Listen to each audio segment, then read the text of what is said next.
My name is Emily White. I am the Director of Preparedness for the American Red Cross Bay Area, and I am very humbled to be here sharing the stage with Consul General Painor and later Mr. Tonton de Guzman, a very important crowd here talking about a very important topic. And I'd also like to thank the Consul General for having served so long as an ambassador on this particular topic within the Philippine American community. We have been fortunate to be included in many of these types of events with him and his team. And I know we've done disaster preparedness training here with the staff and been invited out in the community to do some disaster preparedness training. And been included on some very celebratory national days. And now I understand why I have so much fun at the events here, because of this happiness factor. What a happy crowd. I come originally from Nashville, Tennessee, and we are voted the friendliest town. So yeah, it's a good match. What I would like to do is talk to you a little bit about the Red Cross overall as an international movement. A little bit about what we do here in the Bay Area, and specifically about some preparedness partnerships, how we partner with organizations that focus on disaster response, as well as businesses and organizations and schools who have their own missions but have found a way to incorporate disaster preparedness into their work. And then what I'd really like to do, I think we'll have some time for questions and answers later. Would love to hear from you all about ways you feel that we can bring this message out into the community through your own channels. So I'll start by talking about next slide. The International Federation of Red Cross and Red Crescent Societies.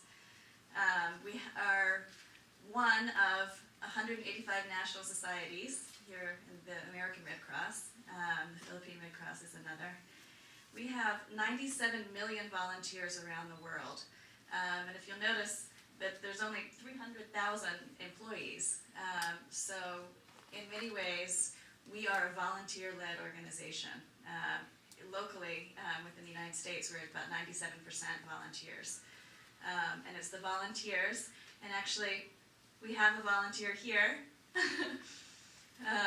from Colorado, who's been volunteering with the Red Cross in Colorado Springs. Thank you. Just want to say thank you.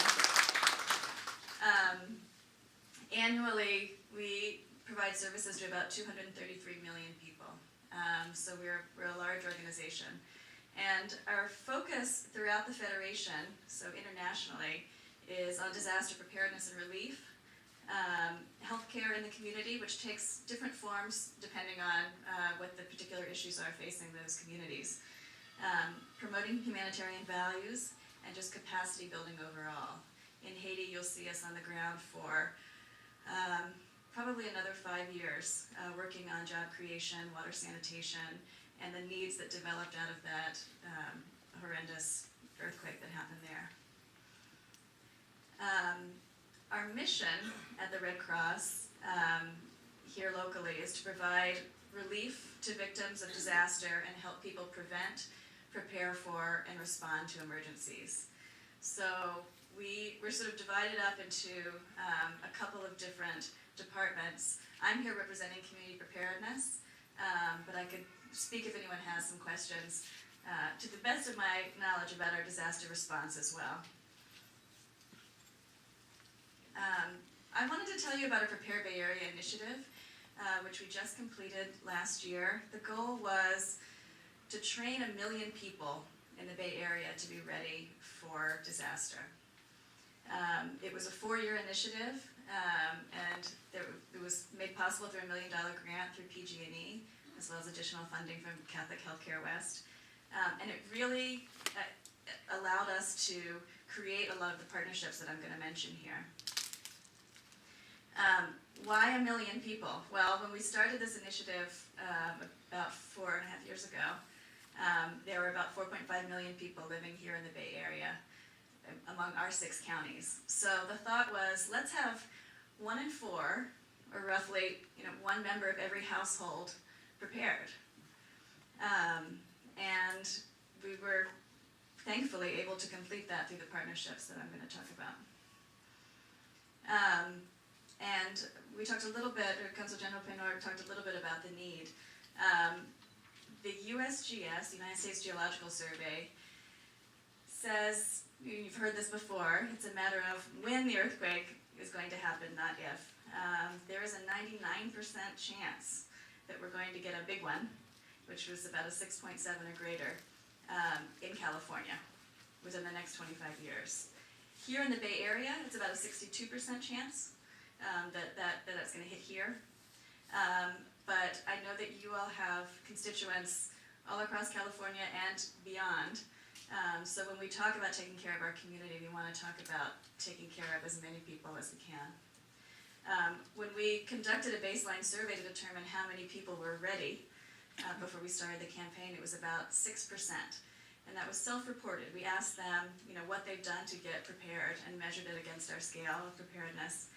And only 6% had taken all 3 steps, which I'll talk about the steps in a minute. We wanted to focus on vulnerable communities. These are the folks that end up in our shelters after the disasters that we respond to on a daily basis. And if, for those of you that are not aware, in between Hurricane Katrina's and earthquakes in Haiti, our volunteers are out there responding every night, it's usually at night, to about 2 disasters. They tend to be apartment fires, and anytime that our community is displaced from their homes, the Red Cross is called usually by the fire department, and we show up and provide food and shelter and clothing and assistance in many ways. But these are folks who don't have another place to turn, usually. Many of us would have friends or family or a way to take care of ourselves, but those who end up in our shelters often do not. So those are the people that we were targeting with the preparedness campaign. And the campaign was really about training and awareness building. So, why get prepared? We wanted to address some of the denials that exist out in the community. That's either, it won't happen to me, or the other end of that extreme is, it'll be so bad, there's nothing I can do about it anyway. And both of those are not true, so we have been talking a lot about that in the media. And we wanted people to stop and consider, what will you do until help arrives? When we talk about preparing a disaster kit, we usually talk about 3 days. Make sure you have everything you need to take care of yourself for 3 days. And there's some great lists here in the materials that you have. That number we're starting to